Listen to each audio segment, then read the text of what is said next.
Qué difícil es debatir con un zurdo. Siempre he sido aficionado a discutir, al menos de eso me acusaban en casa. Probablemente por eso estoy ahora mismo escribiendo el post que mañana leerán ustedes.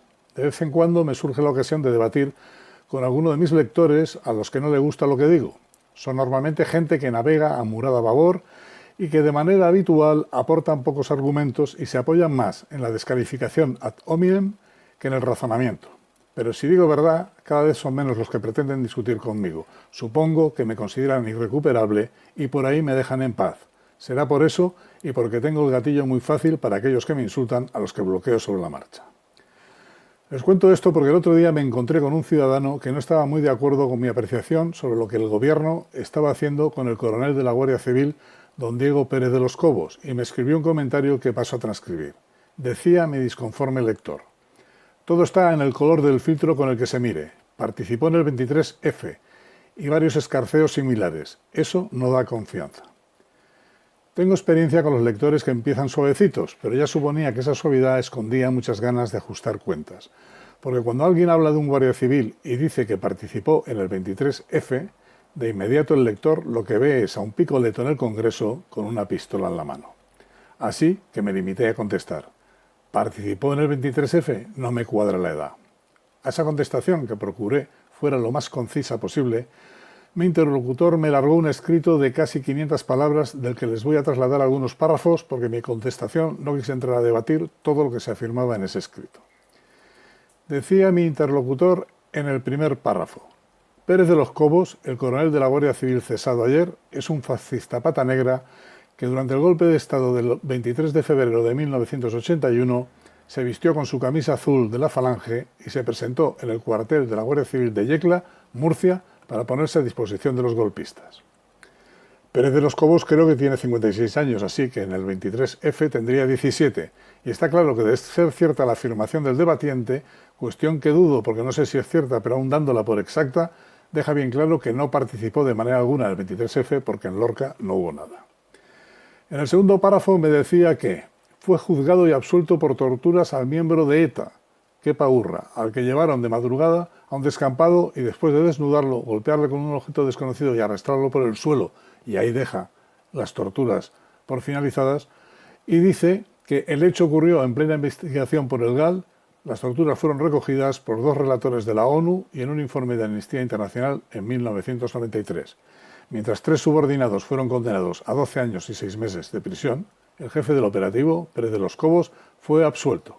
Al año siguiente, el Tribunal Supremo redujo las penas a 1 año y en los meses posteriores fueron indultados parcialmente. A los 2 años, el Tribunal Supremo anuló sus condenas. Todo ese cúmulo de datos preocuparían a muchos que no conozcan la técnica de la zurda para debatir, porque dejando de lado la farfolla, lo que mi interlocutor criticaba era el hecho de que Pérez de los Cobos hubiera sido acusado de la comisión de un delito.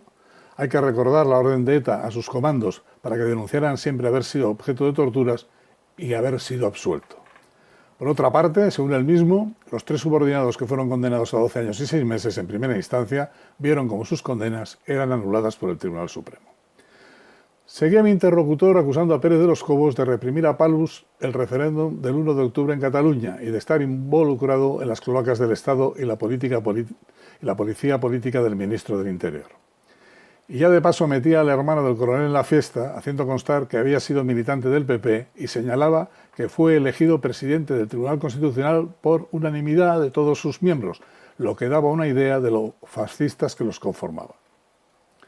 Continuaba con las críticas al hermano, que ya me dirán ustedes que tendrá que ver el cese del coronel con si el hermano era o no del PP o si bajo su presidencia se corrigieron las partes no constitucionales del estatut, pero le daba un repaso fenomenal y no contento con ello metía en el lío al padre de ambos hermanos, que parece ser que se presentó a las elecciones de 1977 por Fuerza Nueva en Murcia. Total, que me limité a contestarle: no participó en el 23F, se presentara donde se presentara, fue absuelto de un delito, puntos suspensivos, mucho ruido y pocas nueces. Y supongo que, agotada su paciencia, me respondió muy serio: absuelto por los mismos que a Tejero, rancio fascismo españolista, aún en las instituciones públicas, lenta transición, poco a poco se saca basura, aún queda mucha en Españistán. Que conste que se lo he leído textualmente. Ante el disparate le contesté, me parece que no estás muy informado o simplemente sueltas tu mitin. A Tejero no lo absolvieron, lo condenaron a 30 años que cumplió a pulso. Y por cierto, Pérez Cobos en el año 23 del 23F me parece que tenía 16 o 17 años, pero es igual. No dices la verdad en lo que expresas porque las medias verdades son la peor de las mentiras. Y aquí se despide el duelo. No voy a discutir más contigo, no me llega el interés a tanto. Recibí de inmediato la siguiente contestación. Meeting, ni necesito ni vivo de, puntos suspensivos, interpretación de cada cual, puntos suspensivos, 30 años como cualquier condenado, puntos suspensivos, ja, ja, ja, la misma justicia que está en fase de prelavado, separación de poderes, muy letrados, pero ciegos por ideología, puntos suspensivos, no es discutir, es poner en común, puntos suspensivos otra vez, salud. Por eso digo que resulta muy difícil debatir con un zurdo en estado de merecer, porque tú empiezas hablando de que se te han cargado un coronel por cumplir estrictamente con su obligación y terminas discutiendo con un tío que sostiene que Tejero fue absuelto o que la elección por unanimidad de un presidente del Tribunal Constitucional se debe a que los que lo eligieron eran todos fascistas o se remonta a las elecciones del 77 para acusar a Pérez de los Cobos de que su padre se presentara por Fuerza Nueva. No vayan a creer que el que escribía todo eso no sabía lo que decía, lo hacía sabiendo perfectamente lo que buscaba. Si a Pérez Cobos lo acusaban de tortura y lo absolvían, daba igual, era un fascista pata negra y torturador, porque los jueces también eran fascistas, y así hasta la náusea. Hay muchos jóvenes que si leen que Tejero fue absuelto se lo creen, y también que quienes eligieron al presidente del Tribunal Constitucional eran todos fascistas, o que la corrección del estatut fue un golpe de Estado, que la ESO hizo trizas a mucha gente y así nos luce el pelo.